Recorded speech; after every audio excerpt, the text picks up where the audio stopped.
Yo, what's going on, guys? Mush back at it with another video, and with E3 right around the corner, in this video I want to take a look at 5 PC games that I am personally most excited to see at the big show. Now, E3 is a little weird, especially in relation to PC gaming, because PC and E3 don't really go hand in hand as much as consoles, because PC doesn't have this gigantic force behind them like PlayStation has with Sony or Xbox has with Microsoft, but of course a lot of the third parties will be bringing their games out on PC. Microsoft is kind of related to PC gaming now because all of their titles are on PC through the Windows Store. I know the Windows Store kind of sucks, but hey, those games are still playable on PC. And not to discredit PC Gamer, I believe they do have their PC gaming show again this year. Those have been kind of underwhelming the last few years, but a couple of cool announcements always come on that as well. And again, I'll be looking at 5 games that I'm most excited to see. All of these are third-party titles, and they're all scheduled for a release rather soon, except for one of them. And one of them we just don't know much about at this point. So let's get right into this. Number 5 is going to be Shadow of the Tomb Raider. I've been a big fan of the Tomb Raider games since the Tomb Raider reboot. I thought Tomb Raider back in 2013 was great. I thought Rise of the Tomb Raider was a way better game than that, and that says a lot because the 2013 game was so good. And now we have Shadow of the Tomb Raider, and this game is scheduled for a release in September, and we still don't know much about it. We haven't seen any in-depth gameplay, but I'm sure Shadow of the Tomb Raider will once again be a significant improvement upon Rise of the Tomb Raider. The only issue is, and this really comes from a publishing side of things, not a development side of things. I don't think Crystal Dynamics had anything to do with this, but Shadow of the Tomb Raider is going to have an insane amount of DLC. If you've seen the DLC roadmap for this game, it's kind of ridiculous. It's like you've got DLC content that's adding new missions every month, and that's a little bit excessive to me. You haven't even showed off gameplay for the game, and you're already announcing your big plans for the DLC throughout the year. Like, that's a little bit too much, and that has tempered my anticipation for this game a little bit, but it's still Tomb Raider, and I'm sure Crystal Dynamics is going to do a great job with it, and I'm sure we're going to see a big reveal at Square Enix's press conference. The next game is also coming in September, and it's a game I don't think a lot of PC gamers are even aware of, and that is Code Vein, the latest game from the God Eater team and being published by Bandai Namco. A lot of comparisons have been drawn with Code Vein and Dark Souls, and I can definitely see those comparisons. Obviously, Code Vein has a more anime stylization to it, so that might turn some people off,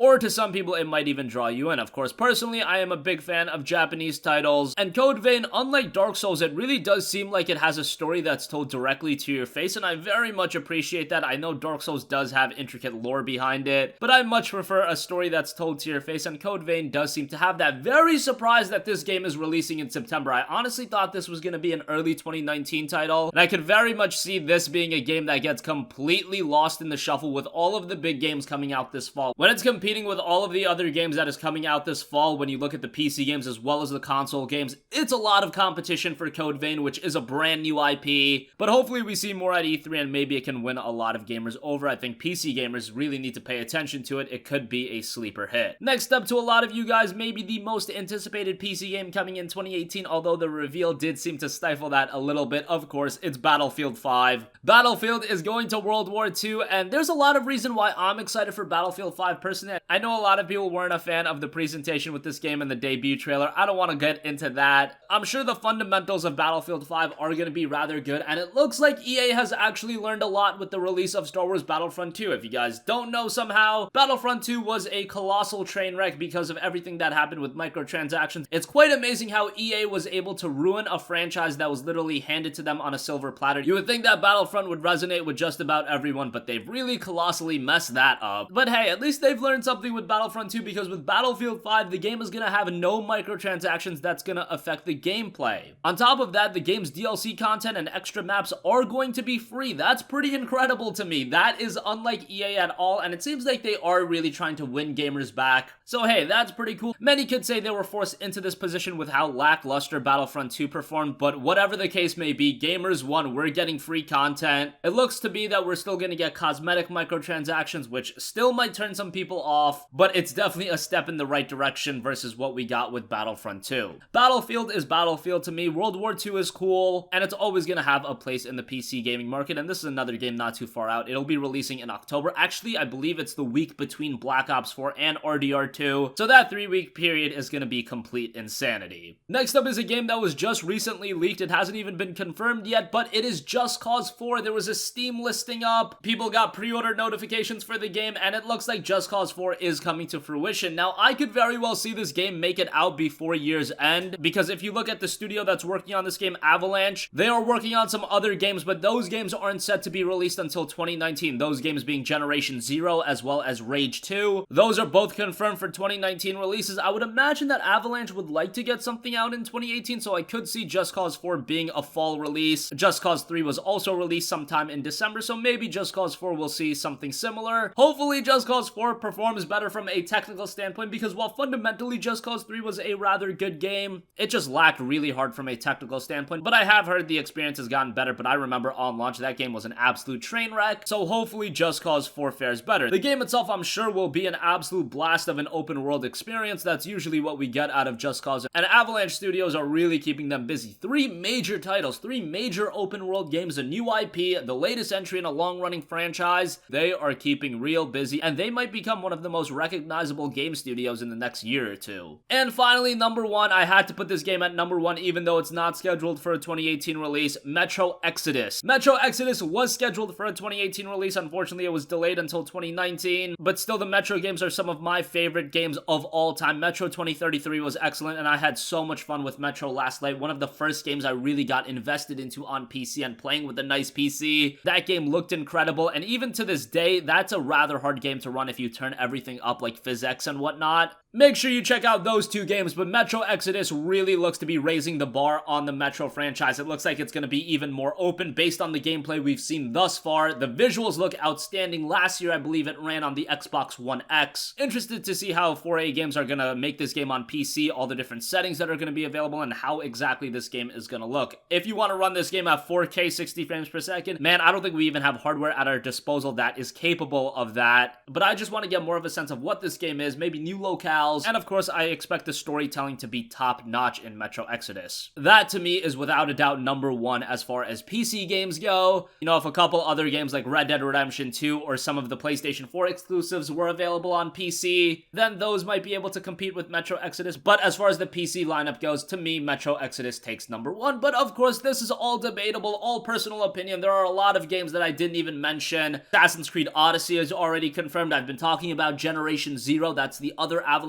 project, Fallout 76. So many games to be looking forward to at E3. I'm really interested to hear what you guys say. What games are you looking forward to see be announced at E3, come at E3, just see more of? I didn't include any unannounced projects because, hey, they are unannounced, but we're probably gonna see some very cool announcements as well. Let me know all of your thoughts in the comments section down below. If you have a request for a future video, you can leave that in the comments as well, and I will catch you guys in the next one. Peace out.